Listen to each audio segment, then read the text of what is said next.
আসসালামু আলাইকুম রহমতুল্লাহ। তো আসো আজকে আমরা ফিজিক্সের একটি নতুন চ্যাপ্টার নিয়ে পড়াশোনা করব। এটা হচ্ছে ফিজিক্স চ্যাপ্টার 4 কাজ, ক্ষমতা ও শক্তি। তো আসো আমরা এই চ্যাপ্টারটি নিয়ে কুমিল্লা বোর্ড 2024 এবং যশোর বোর্ড 2024 দুটি সিকিউ সলভ করব। তো আসো আমরা প্রথমে কুমিল্লা বোর্ড 2024 সিকিউরিটি সলভ করি। সেখানে একটা তেমন কিছু দেওয়া নেই প্রশ্নটির মধ্যে। খেয়াল করে ধরো একটা বস্তু, এটি একটি বস্তু, এটি মুক্তভাবে নিচে পড়ছে, মুক্তভাবে কোনো বাতাসের বাধা ছাড়া, বুঝলা? এবং এটি দলা, মাটি দলা এটা, এবং এটি বস্তুটি 15 মিটার উপরে রয়েছে, বস্তুটি মুক্তভাবে পড়েছে। এখানে দেওয়া আছে এ অবস্থান হতে একটি বস্তুকে মুক্তভাবে পড়তে দেওয়া হলো। আমাদের গণপ্রশ্নে বলেছে যে বস্তুটি কত বেগে ভূমিতে আঘাত করবে, ভূমিকে আঘাত করবে। অর্থাৎ বস্তুটিতে পড়বে, অভিকর্ষ ত্বরণের কারণে পড়বে, পড়ার এই মুহূর্তে একটি বেগ উৎপন্ন হবে এবং আমাদের সেই বেগটি বার করতে বলেছে। তো আসলে আমরা প্রশ্নটি সমাধান করি। আমরা জানি বেগ বি স্কোয়ার, সূত্র আছে বেগ b square is equals to u square plus 2gh। এখানে প্লাস হলো কেন? কারণ এটি অভিকর্ষ ত্বরণকে টানবে, অভিকর্ষ ত্বরণের কারণে এটি টেনে নিচে পড়বে। এই জন্য এটিকে যেহেতু মুক্ত নিচে পড়ছে, এটি কিন্তু মূলত পারবে অভিকর্ষ ত্বরণের কারণে। এই জন্য আমরা প্লাস 2gh ধরবো। যদি নিক্ষিপ্ত বস্তু হতো তাহলে অভিকর্ষ ত্বরণ এটির বিরুদ্ধে কাজ করতো। বিরুদ্ধে কাজ করলে সূত্রটি হবে b square is equals to u square minus 2gh। যেহেতু এটি এখন অভিকর্ষ ত্বরণের কারণে পড়ছে, এজন্য আমরা প্লাস ধরবো। এখানে বি এর মান আমরা বের করবো বি স্কোয়ার। এখানে মুক্তভাবে স্থির অবস্থান থেকে বস্তুটি পড়ছে, এজন্য ইউ স্কোয়ারের মান হবে 0 whole square plus 2 into 9.8 into দেওয়া আছে এর মান 15 ইন্টু 15 বা b square is equals to 2 into 9.8 into 15, 2 into 9.8 into 15, এটা আসছে 294। এত রুট ওভার করতে হবে আমাদের। অতএব বি ইজ ইকুয়ালস টু আসবে root over 294 is equals to আসবে রুট ওভার 294। এটা আমাদের আসছে 17.146 metre per second. 17.146 metre per second. এটা আমাদের প্রশ্নের উত্তর। এই আমাদের গণপ্রশ্ন সমাধান হয়ে গেল। বলেছে বস্তুটি কত বেগে ভূমিকে আঘাত করবে, অতএব বস্তুটি 17.146 মিটার পার সেকেন্ড বেগে ভূমিকে আঘাত করবে। তার সাথে আমরা গণপ্রশ্নটি পড়ি একটু। বলেছে পরন্ত অবস্থায় বস্তুটির কোন অবস্থানে বিভব শক্তি যান্ত্রিক শক্তির অর্ধেক হবে। তার সব প্রশ্নের সমাধান করি আমরা। তো এখানে চিত্রটি কি ছিল? চিত্রটি হচ্ছে যে এরকম একটা, এটা হচ্ছে বস্তু ধরলাম আমরা, একটি এ বস্তু রয়েছে, এ বস্তু, এটি তো ধরলাম, এবং এটি হচ্ছে উচ্চতা, উচ্চতা ইজ ইকুয়ালস টু 15 মিটার। এটি হচ্ছে আমাদের ভূমি বা মাটির দেয়াল। এটা হচ্ছে, তা আমরা ধরে নিব প্রশ্ন বলেছিল কি যে পরন্ত অবস্থায় বস্তুটির কোন অবস্থানে বিভব শক্তি যান্ত্রিক শক্তির অর্ধেক হবে। পরন্ত অবস্থায় বস্তুটির কোন অবস্থানে বিভব শক্তি, অতএব বিভব শক্তি হচ্ছে mgh ইজ ইকুয়ালস টু হবে হাফ ইন্টু যান্ত্রিক শক্তি হচ্ছে কি mgh plus half mv square. অতএব গতিশক্তি এবং বিভব শক্তির যোগই হচ্ছে যান্ত্রিক শক্তি। অতএব এটা হবে mgh is equals to half into mv square plus mgh। এটা আমরা বের করতে হবে। আমরা ধরে নিব যে ভূমি হতে x মিটার উচ্চতায় বিভব শক্তি যান্ত্রিক শক্তির অর্ধেক হবে। এটা যদি x ধরি আমরা, তাহলে এটা এই অংশটি যদি x হয়ে থাকে, তাহলে এটি হবে 15 মাইনাস x। ধরি ভূমি থেকে x মিটার উচ্চতায় গতিশক্তি বস্তুটির বিভব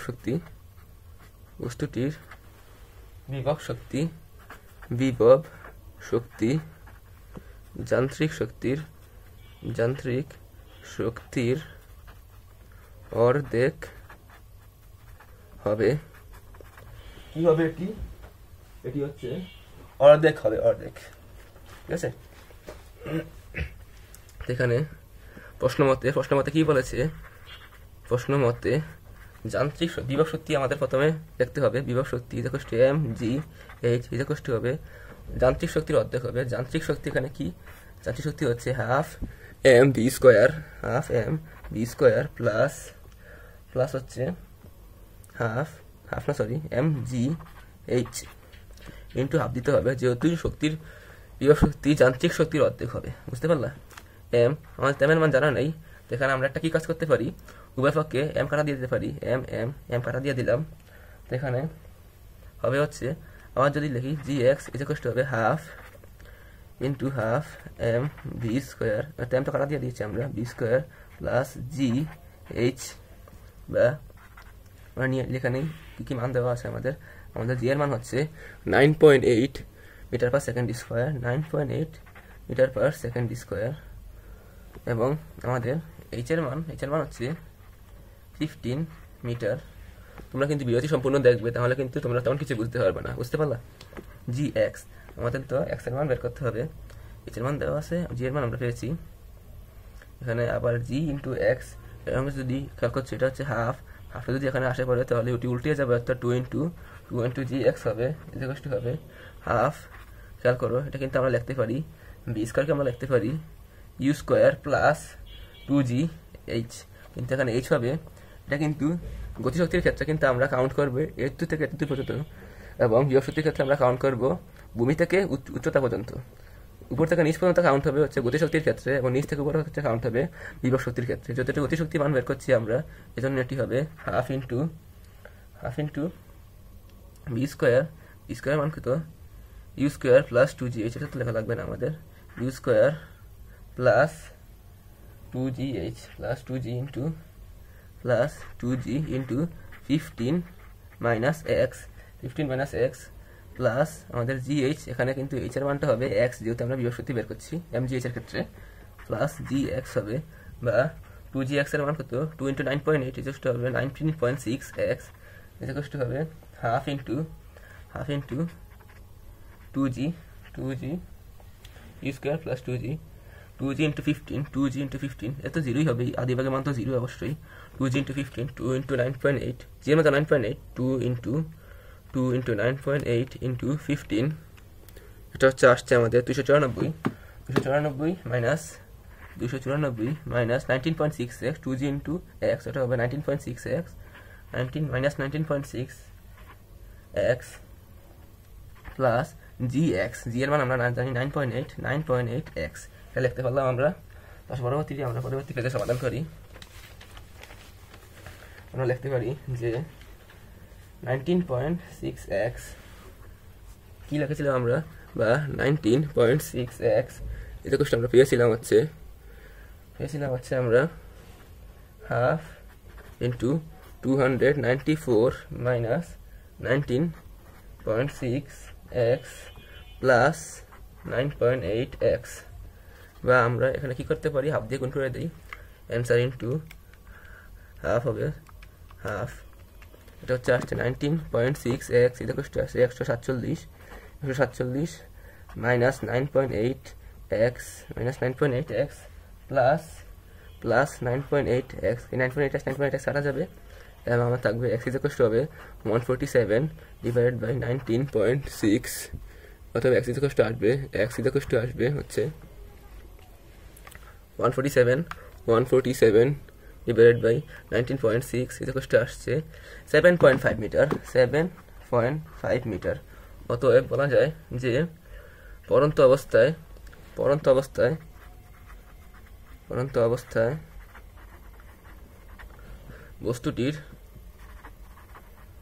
বস্তুটি ভূমি হতে 7.5 মিটার উচ্চতায় থাকলে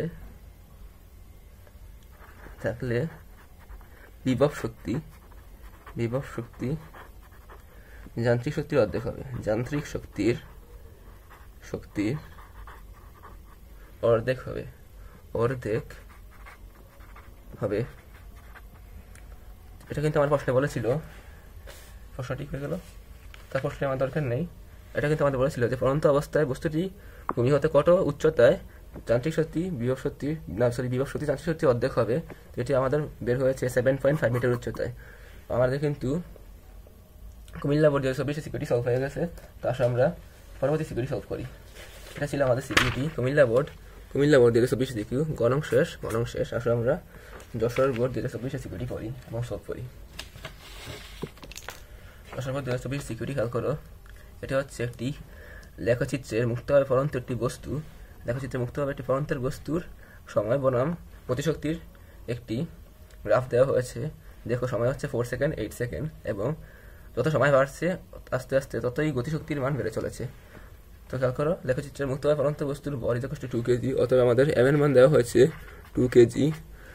পি বস্তুর পি বিন্দুর মান ভূমি স্পর্শের মুহূর্তে, অর্থাৎ ভূমি স্পর্শের মুহূর্তে গতিশক্তির মানকে নির্দেশ করে। আমরা জানি যে ভূমি স্পর্শের সময় ফলন্ত বস্তুর ক্ষেত্রে গতিশক্তির মান সর্বোচ্চ এবং বিভব শক্তির মান হচ্ছে 0। বুঝতে পারলা? মনে প্রশ্ন বলেছে যে ভূমি স্পর্শের মুহূর্তে বেগ নির্ণয় করো। তো আমরা ½ mv² সূত্র দিয়ে আমরা চাইলে খুব সহজেই বেগ বের করতে পারবো। আমাদের বস্তুর m এর মান পেয়েছি, আমরা লিখতে পারবো 6146.56 জুল। এটা কিন্তু আমাদের দেওয়া আছে গ্রাফের মধ্যেই। অতএব পি বিন্দুর গতিশক্তি জুল হচ্ছে 6146.56 জুল। এটা লিখতে পারবো আমরা। তো প্রশ্ন সমাধান করি আমরা। আমি আবার একটু ইয়াটি এখানে নেই, দাঁড়াও একটু গ্রাফটি আবার এখানে নেই, কিন্তু প্রশ্নটি আমাদের ঠিক মতো করতে হবে। এটা হচ্ছে y অক্ষ ধরো, এটা হচ্ছে ধরো x অক্ষ, এটা হচ্ছে 4 সেকেন্ড, এটা হচ্ছে 8 সেকেন্ড। এটি এভাবে উঠে গেছে, উঠে গেল এবং এটি হচ্ছে সেই বিন্দু, সেটিতে গতিশক্তির মান হচ্ছে 6146.56 জুল। এটা হচ্ছে গতিশক্তি। এই বিন্দুতে হচ্ছে এই বরাবর হচ্ছে গতি শক্তি এবং এই বরাবর হচ্ছে সময়। তার একক হচ্ছে সেকেন্ড, এটা হচ্ছে একক হচ্ছে জুল। 4 সেকেন্ড 8 সেকেন্ড, এটা হচ্ছে এই বরাবর গিয়ে গেল এবং এটা হচ্ছে এই বরাবর গেল, এটা পি। এখানে কি দেখতে পাচ্ছি আমরা? এখানে আমাদের প্রশ্নে দেওয়া ছিল, খেয়াল করো, প্রশ্নে দেওয়া হচ্ছে বস্তুর ভর হচ্ছে 2 কেজি, বস্তুর ভর 2 কেজি। এখানে বস্তুর ভর হচ্ছে 2 কেজি এবং আমাদের কি লাগবে আরো? বস্তুর ভর জি এর মান লাগবে, এখানে হবে জি এর মান তো আমাদের প্রয়োজন নেই। এখানে টি দেওয়া হচ্ছে 6146.56 জুল এবং আমাদের টি সময়ের মান দেওয়া হচ্ছে, এটা হচ্ছে গতিশক্তির মান, এটা হচ্ছে সময়ের মান হচ্ছে 8 সেকেন্ড। আমরা জানি সূত্র টি ½ mv², বা লিখতে পারি আমরা v² ½ mv² = t, বা লিখতে পারি v² = 2t / m। এটা উপর দিয়ে উল্টে গুণ হয়ে গেছে অপর দিকে এবং mটি ভাগ হয়ে গেছে, আশা করছি বুঝতে পারছো। তো v হচ্ছে √2t / m, 2t / m,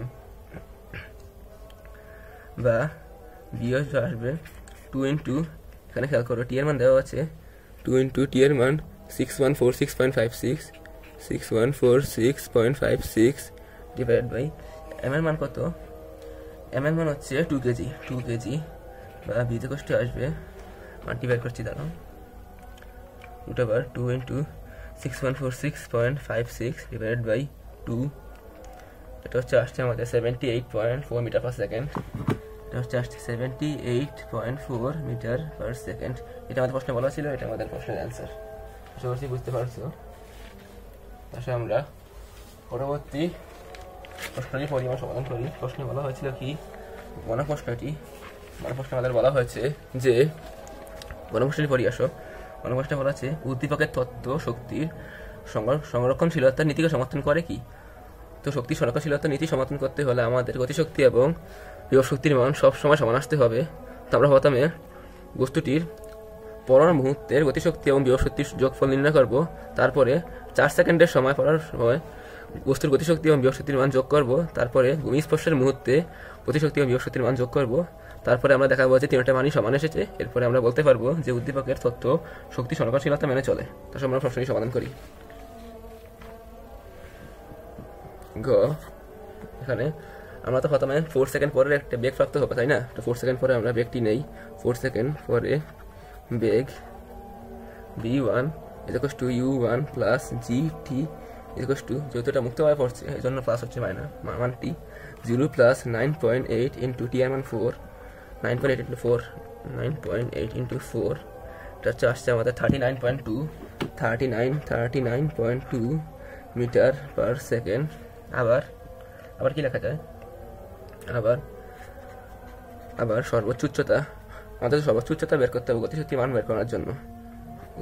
বিভব শক্তি সর্বোচ্চ উচ্চতা h equals to ut plus half a t square equals two আসছে আমাদের কি u এর মান কত, u এর মান 0 ইন্টু t এর মান লেখা দরকার নাই, প্লাস হাফ ইন্টু এর মান হবে না, সরি এখানে g হবে, যেহেতু মুক্তভাবে পড়ছে এটা অভিকর্ষ ত্বরণ টানে হবে, প্লাস g ইন্টু 9.8, g এর মান হবে 9.8 ইন্টু t স্কোয়ার হবে, খেয়াল করো প্রশ্ন t স্কোয়ার দেওয়া ছিল, প্রশ্নে আমাদের খেয়াল করেছি t এর মান হচ্ছে 8 সর্বোচ্চ ক্ষেত্রে, সর্বোচ্চ উচ্চতা t এর মান হচ্ছে 8 সেকেন্ডে সর্বোচ্চ উচ্চতা বস্তুটি উঠেছিল ইন্টু t8 হোল স্কোয়ার, এটা কত হচ্ছে দেখো,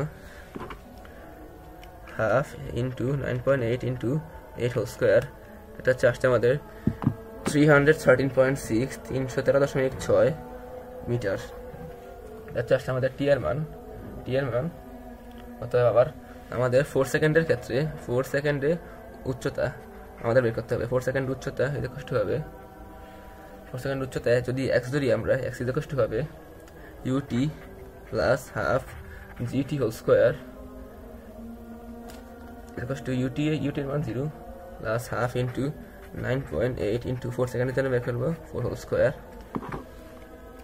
half into 9.8 into 4 whole square, এটা হচ্ছে আসছে আমাদের 78.4 মিটার। এখন আমরা খুব সহজেই গতিশক্তির মান বের করতে পারবো, খুব সহজে গতিশক্তি বিভব শক্তির মান। এখন এই হচ্ছে গতিশক্তি, এখন এই উচ্চতায় গতিশক্তি হবে টি ইকুয়াল হবে হাফ mv স্কোয়ার। আমরা জানি যে সর্বোচ্চ উচ্চতায় গতিশক্তি সবসময় 0 এর মান 0 হয়, অতএব এখানে এই উচ্চতায় অর্থাৎ সর্বোচ্চ উচ্চতায় গতিশক্তি হবে 0 equal to half into 2 into এখানে বি এর মান 0 হবে, ইকুয়াল টু হবে 0 জুল। তা আমরা আর্টিমিশটা নেই, আমরা আর্টিমিশটা নেই, দাঁড়া আর্টিমিশটা আবার এই উচ্চতায় গতিশক্তি আমরা বের করেছি, এখন আমরা এই উচ্চতায় বিভব শক্তি বের করবো। এই উচ্চতায় বিভব শক্তি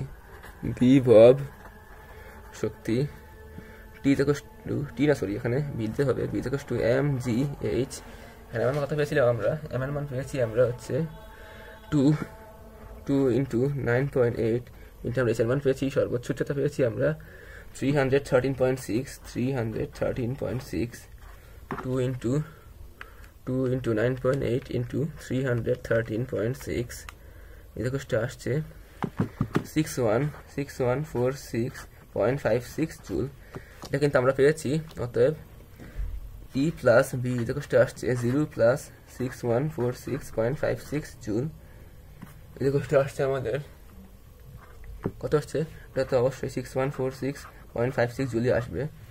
এটা কিন্তু আমরা বের করেছি সর্বোচ্চ উচ্চতার ক্ষেত্রে গতিশক্তি এবং বিভব শক্তির মানের যোগফল। তো আসলে আমরা 4 সেকেন্ড পরে যে গতিশক্তি বিভব শক্তির মানটি হবে সেটি বের করি। আবার 4 সেকেন্ড এ গতিশক্তি t2 ইকুয়াল টু হবে half mv square equal to half into 2 into আমরা কিন্তু 4 সেকেন্ড পরে বেগ বের করেছিলাম হচ্ছে 39.2 মিটার পার সেকেন্ড। যদি বুঝে না থাকো তাহলে একটু পিছনে দিয়ে দেখো ভিডিওটি। হাফ ইন্টু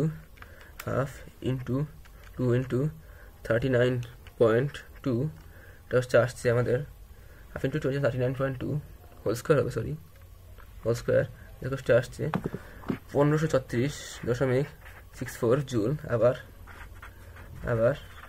4 সেকেন্ডে বিভব শক্তি u2 হবে হচ্ছে mg into h minus x। এটা h মাইনাস x হবে কেন, কারণ এটা হচ্ছে আমরা কিন্তু বিভব শক্তি মান বের করার ক্ষেত্রে ভূমি হতে উচ্চতা ধরি, উচ্চতা উপর থেকে নিচে ধরি না, নিচে থেকে উপরে ধরি, এজন্য আমরা h মাইনাস x দিব, যে mg into m into m মানে হচ্ছে 2 ইন্টু 9.8 ইন্টু এর মান পেয়েছিলাম কত, আমরা এর মান পেয়েছিলাম হচ্ছে 313.6, 313.6, আমরা 4 সেকেন্ড উচ্চতা পেয়েছিলাম হচ্ছে 78.4 মিটার, 78.4 মিটার।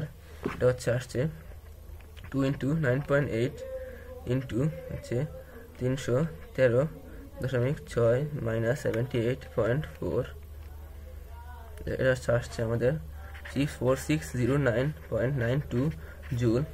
আমরা যদি এখন T2 প্লাস U2 যোগ করি, এটা আসছে অ্যান্সার প্লাস এটা হচ্ছে আমার মানটা 1536.64 জুল।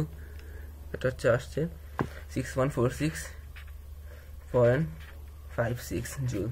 এখন আমরা আবার ভূমি স্পর্শ করার মুহূর্তে আমরা বেগ বের করবো। অতএব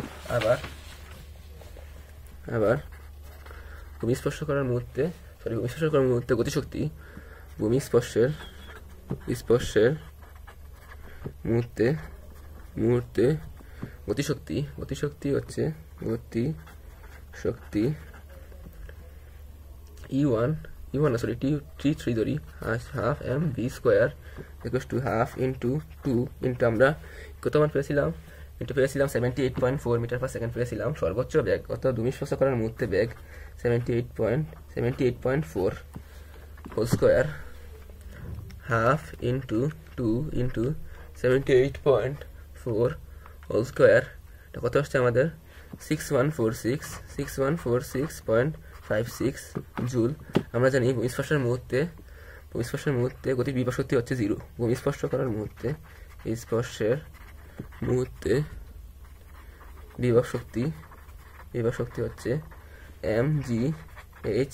ভূমি স্পর্শের মুহূর্তে তো আমরা তো সবসময় নিচ থেকে উপরে ধরি, এখানে h এর মান হবে 0 যেহেতু ভূমি স্পর্শের মুহূর্তে, অর্থাৎ h এর কোনো মান নেই এখানে। 2 ইন্টু 9.8 ইন্টু 0 এই যথেষ্ট আসবে আলটিমেটলি 0। অতএব mgh এর মান কত আসবে আমাদের, T3 plus V3, T3 plus এটা তো V3 হবে, অতএব T3 প্লাস V3 এটা 0, এটা কাউন্ট হবে না, যথেষ্ট হবে 6146.56 জুল। এখানে খেয়াল করছো যে সবসময় সব ক্ষেত্রে কিন্তু 6146.56 জুল, 6146.56 জুল আমাদের কিন্তু মান এসেছে। তো আমরা বলতে পারি যে উদ্দীপকের তত্ত্ব শক্তি সংরক্ষণশীলতা নীতি থেকে মেনে চলে। এটি আমার প্রশ্নে বলা ছিল যে উদ্দীপকের তত্ত্ব শক্তি সংরক্ষণশীলতা মেনে চলে কিনা। তত্ত্বে বলা যায় যে উদ্দীপকের তত্ত্বটি উদ্দীপকের শক্তি সংরক্ষণশীলতা মেনে চলে। আগামী ক্লাসে আর দুটি আমরা সিকিউ সলভ নিয়ে আসবো। তোমাদের কাছে দোয়া রইল। আসসালামু আলাইকুম ওয়া রাহমাতুল্লাহি ওয়া বারাকাতুহু।